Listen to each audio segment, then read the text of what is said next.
বিভাগীয় কর্তৃপক্ষ নহয় অবৈধ শিলবালি কঢ়িওৱা ট্ৰাকৰ বিৰুদ্ধে শিলচৰত ৰাজপথত নামিল ৰাইজ চালানবিহীন কেইবাখনো বাহন জব্দ কৰি বন বিভাগক গতালে ৰাইজে দীৰ্ঘদিন ধৰি কাছাৰৰ লক্ষীপুৰত শিলবালিৰ ৰমৰমীয়া অবৈধ বেহা চলি থকাৰ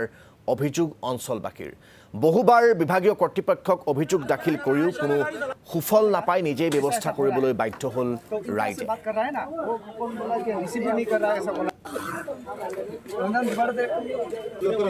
কোনো গাড়ি ফার্স্ট সেমের চালান লয় 10 সেম 12 সেম মাল লইয়া আয় তখন আমরা ফরেস্টে বাঁকা একবার কইছি এরকম লক্ষ্মীপুর লেঞ্জ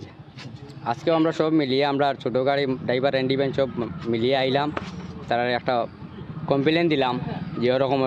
আমরা তো মাল সাল রানতে পারিয়েন না কেসারের চালান যেটা আছে ফার্স্ট সেমের চালান ফার্স্ট সেম যারা তো চালান দেয় না ছোটো গাড়িগুলো তো 1 সেম 1.5 সেম মাল টানি আমরা 1 সেম 1.5 সেম মালের মধ্যে ফার্স্ট সেমের চালান লইলে তো চলা মুশকিল এখন আমরা চাই আর কি যে উদারবন সাইডে যে আনলিগেল গাড়িগুলো ঢুকিয়ে আইয়া এই গাড়িগুলো দরিয়া ঢুকাকুত এদিকেরও যদি আনলিগেল বন্ধ হয় আমরা দিকে রেট উঠবো আমরা দিকে রেটটা তোরা বাড়াই আমরা বেচতে পারবো আমরাও চলতে পারবো তারাও চলো অসুবিধা নাই ফরেস্টে এগুলো ধরে না ধরার কারণে তো এগুলো মাল পালাই যায় কি